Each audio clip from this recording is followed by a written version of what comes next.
Hello everyone, welcome to the class. In this video, we'll take up one of the important topics of the chapter, that is transforming principle, or in very simple terms you can just take it as Griffith experiment. Griffith experiment. However, the topic is transforming principle, but we usually call it as the Griffith experiment. So again, a short 5 marks question. There is a very chance, one of the most highly repeated questions. Explain the transforming principle using the Griffith experiment will be the question. And for that question, the answer will be the Griffith experiment. But before moving to the Griffith experiment, I'll just explain a small introduction for that. We'll see what is transformation, and then we'll see what is the Griffith experiment and what is the transforming principle. So, see, we know that Frederick Michel is a person who discovered the nucleus. After the discovery of nucleus and after so many advancements in that field, but still there was a question that which material is acting as a genetic material. What is the basis of the genetic material? So whether it is the DNA, whether it is an RNA, whether it is a protein, or how exactly the transformation is happening, or what is the basis or which material is acting as the genetic material. So this topic, this class, the next class and all is about the search for the genetic material.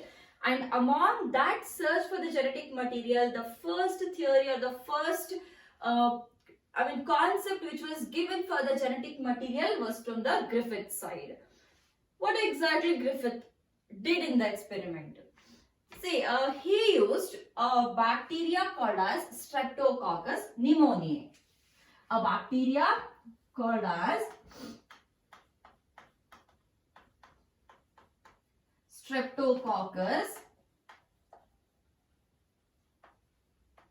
pneumoniae is a name of a bacteria which usually causes pneumonia disease. Now, there are two strains in this Streptococcus pneumonia. One is a S strain. I'll write it here. One is a S strain. Another one is a R strain. One is a S strain. Another one is a R strain. What do you mean by this S strain? S stands for smooth. S stands for smooth and R stands for rough. R stands for rough.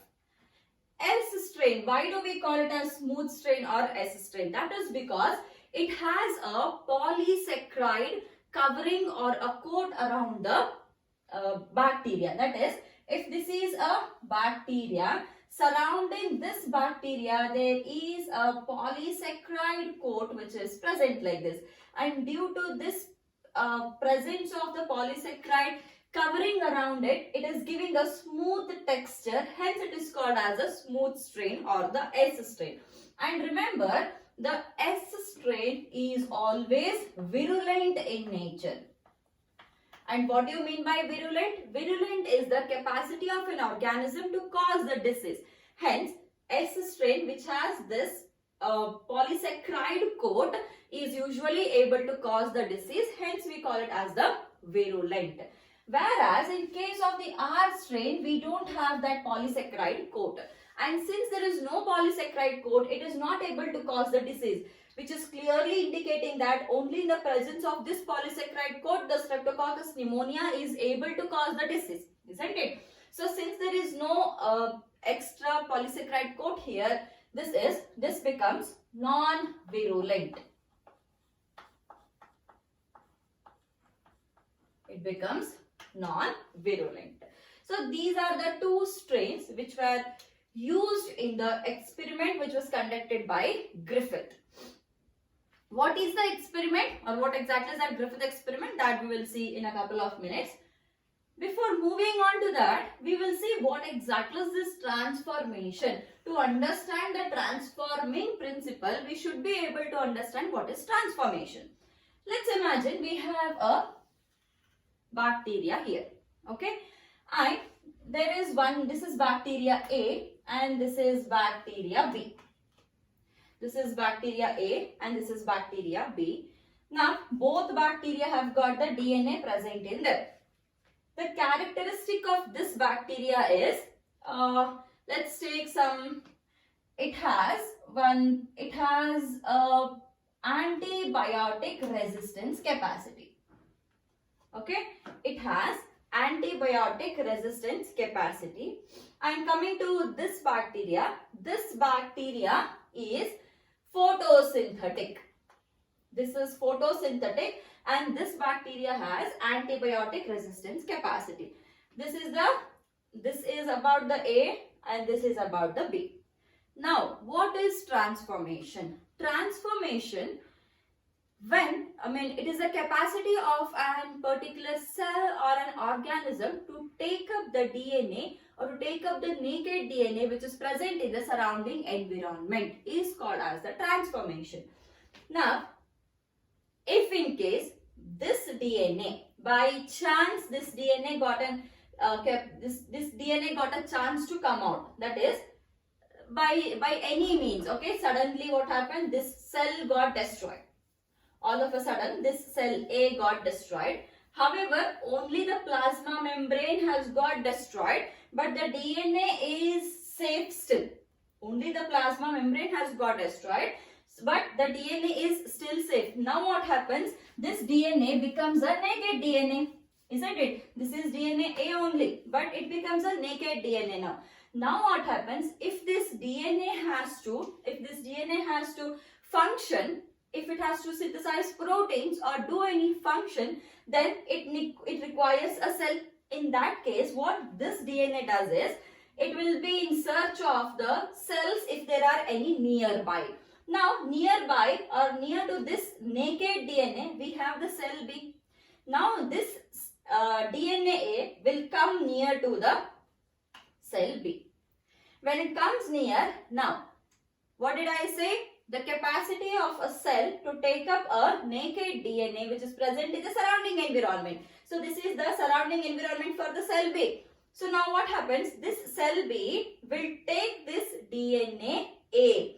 So, it is present in the surrounding environment nakedly. It is not having any cell membrane or anything. So, this is a naked DNA. Now, this will take up, this cell B will take the DNA inside.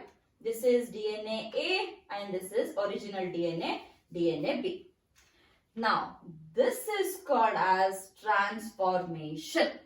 The capacity of a cell to take up the naked DNA which is present in its surrounding environment is called as the transformation. Now what happened? See, this is B DNA, this is A DNA. Both the DNAs are present in the same cell.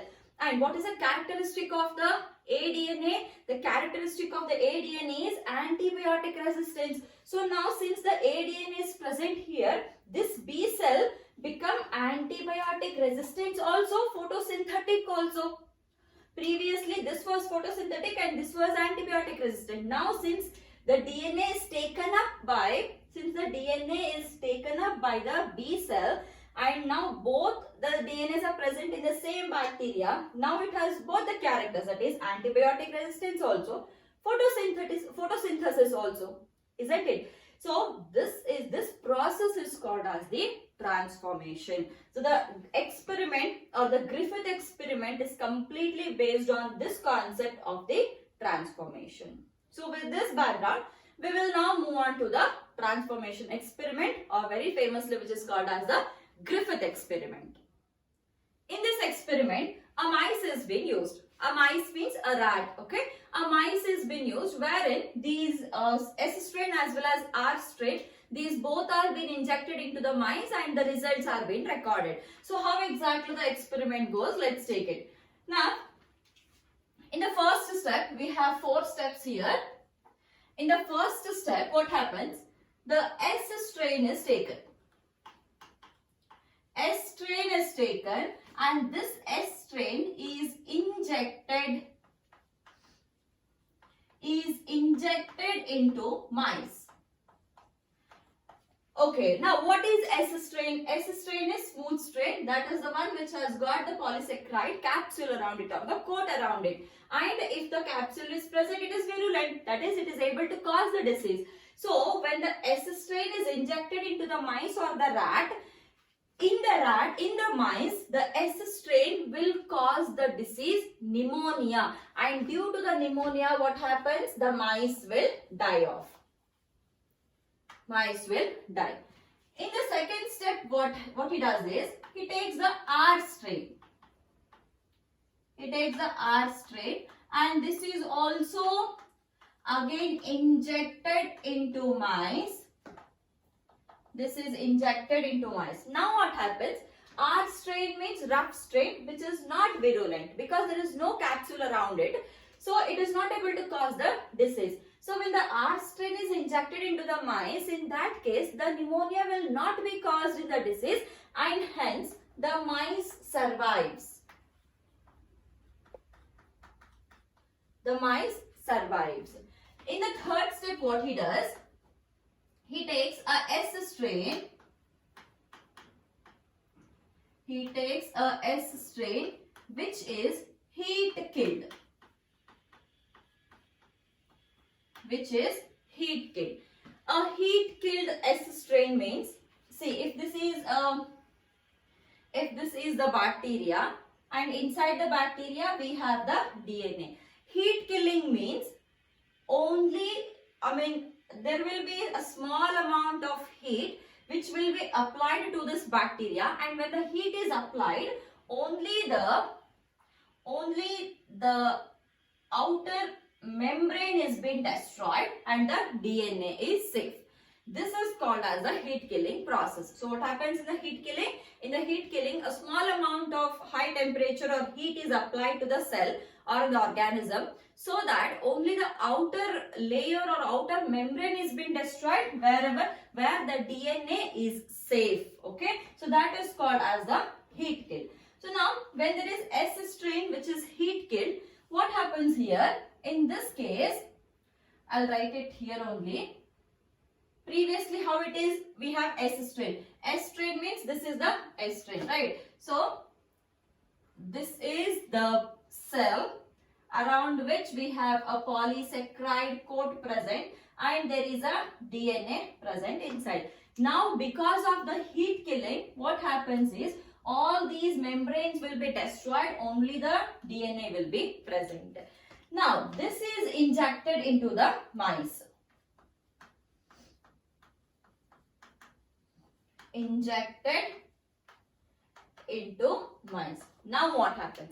Actually, S strain should be able to cause the disease because it is a virulent strain. But here what happens? To cause the disease, there should be the polysaccharide coat present. And since now the heat killing is been done, the polysaccharide coat is destroyed completely. We have only the naked DNA, and the naked DNA cannot do anything, isn't it? So now what happens? The mice will not die. That is, this S strain DNA will fail to cause the pneumonia disease in the mice, and hence the mice will survive. Hence the mice will survive. Then in the last step, what happens? There is a S strain which is again heat killed, along with this S strain, that is heat killed S strain. There is also one R strain taken. Now we have one heat killed S strain as well as an R strain present. Now, okay. See, heat killed S strain means how it will be? It will be in the naked DNA form, isn't it? So here the heat killed S strain, it is only in the naked DNA form. R strain, we have this R strain present here. So R strain is a non-virulent strain which is not able to cause any disease. Now the transformation takes place. Just now we have seen what is transformation. The capacity of a cell to take up the naked DNA which is present in its environment. So now what happens? See here, this DNA of the S strain will now enter the R strain. And when the S strain will enter the R strain, what is the characteristic of the S strain? S strain is capable of producing a polysaccharide coat. So now what happens when this S strain comes here inside the R strain, around the R strain also polysaccharide coat is being formed because we have the DNA of S strain. So now what happens when it is injected into mice? Because the polysaccharide coat is formed around the R strain, this R strain is transformed into S strain. Okay, try to understand this step. S strain, which is heat kill. We have this naked DNA now, because after heat killing we get only the naked DNA.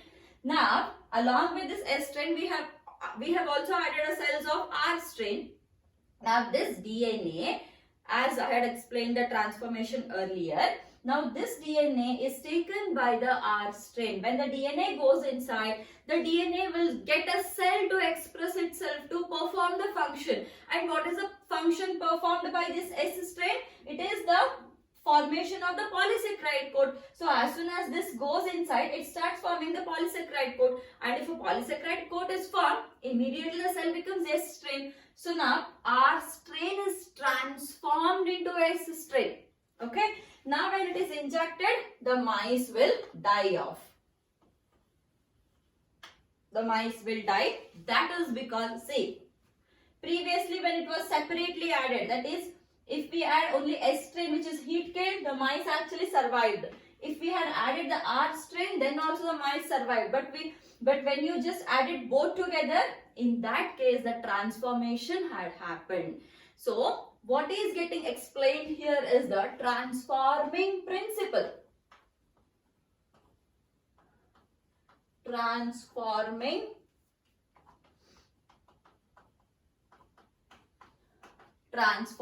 principle. The transforming principle, which is stating that the R strain was transformed into S strain by some material. And which is that material? The material is the transforming material. The transforming material has transformed the R strain into S strain, which was able to kill the mice. So this was shown by Griffith. So here you may ask a question, where is the answer for the genetic material here? See, in the Griffith experiment, the genetic material was not identified. I mean, it was identified on the basis of the Griffith experiment. So these 4 steps were given by the Griffith. So after these 4 steps, there are 3 more scientists, that is Avery, McLeod and McCarthy. These are the 3 scientists who continued this Griffith experiment, and they gave a biochemical characterization for the genetic material. In that experiment, they proved that it is a DNA which is the genetic material. However, the final proof that is DNA is genetic material was again given by Hershey and Chase. Those experiments also will be studying here. But when it comes to Griffith experiment, these 4 steps are the Griffith will make the Griffith experiment. And in the Griffith experiment, he concluded that there is some transforming material which is the reason for the transformation of R strain into S strain, which was able to kill the mice. So now on the basis of these 4 steps, later Avery, McLeod, McCarthy, they proved which was that transforming material. Griffith said the transforming material is responsible for the transformation. Which is the transforming material? That was proved by Avery, McLeod, McCarthy, and that transforming material itself will be the genetic material. So this is all about the Griffith experiment. Now we will see the Avery, McLeod, McCarthy experiment. So for that is the biochemical characterization of the transforming principle. See, for that, I'm just wiping these first 3 steps of the Griffith experiment. However, because it is a continuation of the Griffith experiment, so I'm just keeping this last step, 4th step like this only, after drawing the requirements, and then I'll wipe the 4th step. This was given by, I'll write it here, Avery, McLeod, McCarthy. Avery, McLeod, McCarthy. So somewhere in the 1933 to 1944, they conducted this bicubical characterization. Griffith experiment, this is in the year 1928. Griffith in the 1928, Avery, McLeod, McCarthy, somewhere 1933 to 44. Okay, so what happens in the experiment? Try to understand this. We have three steps are being. I'll just wipe this off.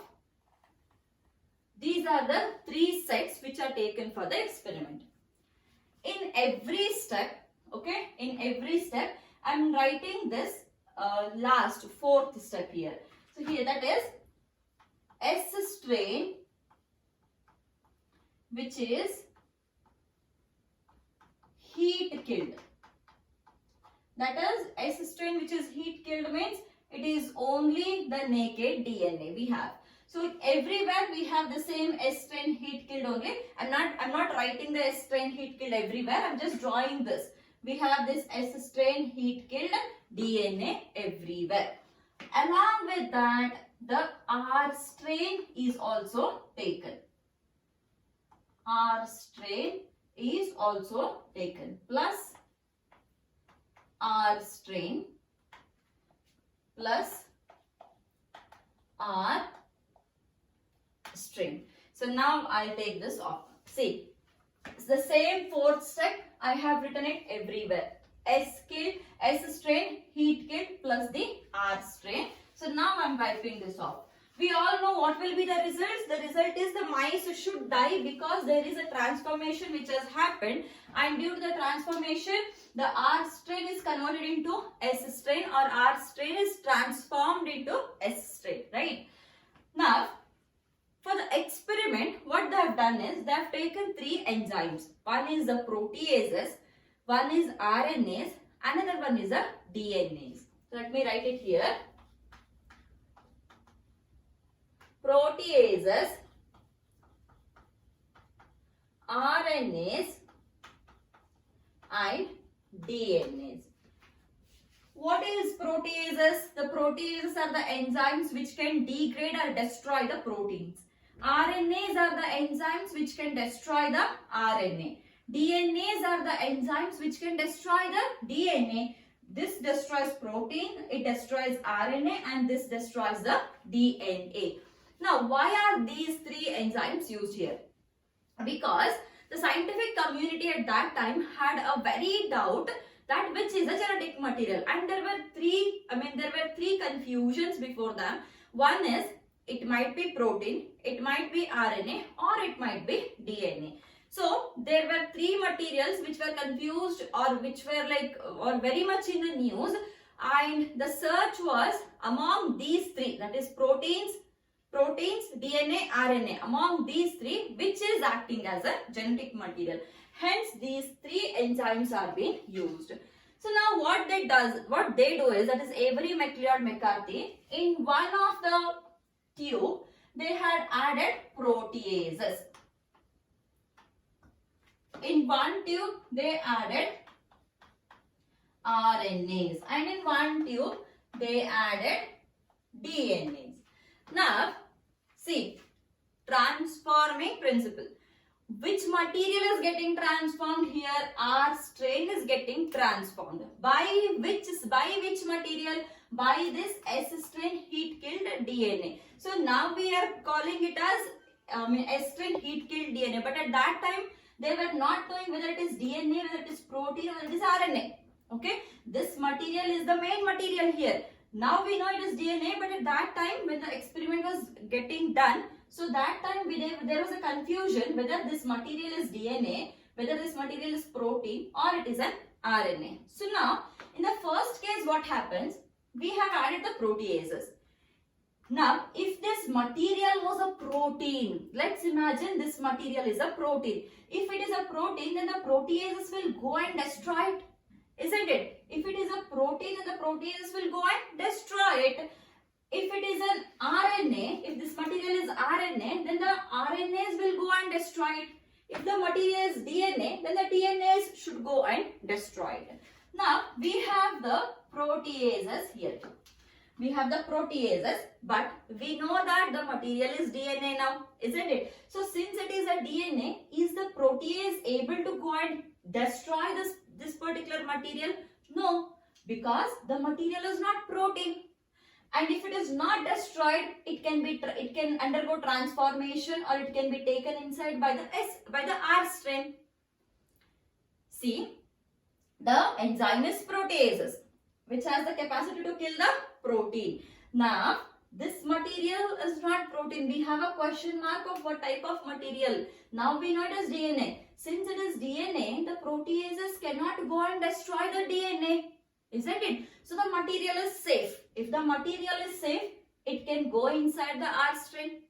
If it goes inside the R strain will be transformed into S strain. If the R strain is transformed into S strain, then what happens? The mice will die. The mice dies. It means that transformation has happened here. Okay. Now, if the proteases, in spite of adding the proteases, still the transformation is happening, then this material is not protein. So, protein is out of the list. Now, coming to this one. RNase enzyme, which has the capacity to destroy the RNA molecule. Now, RNase, in spite of adding the RNA, now what is happening here is, again the mice is able to die because the material is DNA, we know that. But however, the RNase will not act on the DNA. So, the material remains safe. When it remains safe, it is taken up by the R strain. And if the DNA goes inside the R strain will be transformed into S strain. So, the transformation is happening and the mice will die. In spite of adding the RNA, if the transformation is happening, then this material is not the RNA. It is not protein, it is not RNA. Coming to the third side. Here we have the enzyme DNase, which can degrade the DNA. Now, this DNase, we know the material is DNA, right? Now we know the material is DNA, and that time also it was DNA only. Now the DNase enzyme will now go and destroy this material. The material is completely destroyed. In previous cases, the material was safe, hence the transformation took place. But now what is happening? Here, the material is completely destroyed by the DNase enzyme. It got degraded. When it got degraded, the material is not safe. There is nothing to get transformed. Isn't it? There is nothing to get transformed here, or there is nothing to enter into the R strain. Hence, the R strain is not transformed into S strain. The R strain remained as R strain only. And R strain is a rough strain and a non-virulent strain which cannot cause the disease. And hence, what happens?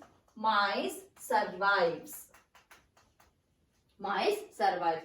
If the mice has survived, then the R strain is not transformed into S strain. So, transformation has not happened.